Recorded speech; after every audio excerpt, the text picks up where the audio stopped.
വിവിധ ഗൾഫ് രാജ്യങ്ങൾക്കെതിരെ ഇന്നും ഒറ്റപ്പെട്ട ആക്രമണം തുടർന്ന് ഇറാൻ.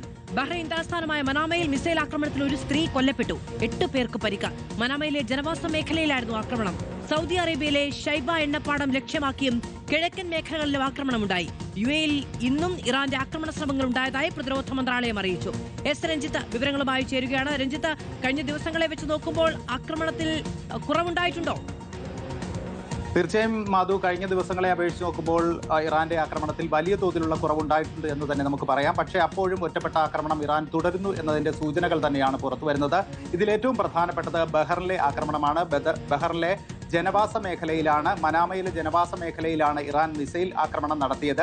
അവിടെ ഈ ആക്രമണത്തിൽ 29 വയസ്സ് പ്രായമുള്ള ഒരു സ്ത്രീ മരണപ്പെടുന്ന ഒരു സാഹചര്യമുണ്ടായി. ഒപ്പം തന്നെ 8 പേർക്ക് പരിക്കേൽക്കുകയും ചെയ്തു. ഇന്നലെയും ഇറാൻ സമാനമായ രീതിയിലുള്ള ആക്രമണം ബഹ്റൈനിൽ നടത്തിയിരുന്നു. ഇന്നലെ ജനവാസ മേഖലയിലുണ്ടായ ആക്രമണത്തിൽ പരിക്കേറ്റ 32 പേർ ഇപ്പോൾ വിവിധ ആശുപത്രികളിൽ ചികിത്സയിൽ കഴിയുകയാണ്. മറ്റൊരു പ്രകോപനം ഇന്ന് ഇറാന്റെ ഭാഗത്തു നിന്നുണ്ടായ സൗദി അറേബ്യയിലാണ്. സൗദി അറേബ്യയിൽ ഇന്നും എണ്ണപ്പാടത്തെ ലക്ഷ്യമാക്കിക്കൊണ്ടാണ് ഇറാൻ ആക്രമണം നടത്തിയത്. ഒപ്പം തന്നെ കിഴക്കൻ പ്രവിശ്യ മേഖലകളിലും ഇറാൻ ആക്രമണം നടത്തി. പക്ഷേ ഇതിനെയൊക്കെ അതിശക്തമായി പ്രതിരോധിച്ചുവെന്നാണ് സൗദി അറേബ്യ അറിയിച്ചിരിക്കുന്നത്. ഒപ്പം തന്നെ UAE ആഭ്യന്തര മന്ത്രാലയത്തിന്റെ ഒരു പ്രസ്താവനയും അല്പസമയം മുമ്പ് പുറത്തു വന്നു.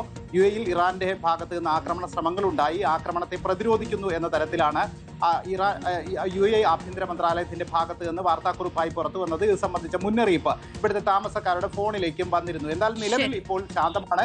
കഴിഞ്ഞ കുറെ മണിക്കൂറുകളായി എവിടെയും ആക്രമണം റിപ്പോർട്ട് ചെയ്തതായിട്ടുള്ള വിവരങ്ങൾ പുറത്തു വരുന്നില്ല. രഞ്ജിത്താണ് വിവരങ്ങൾ നൽകിയത്. പശ്ചിമേഷ്യയിലെ സംഘർഷ സാധ്യതകൾക്ക് അല്ലെങ്കിൽ സംഘർഷത്തിനായും ഉണ്ടായിരിക്കും.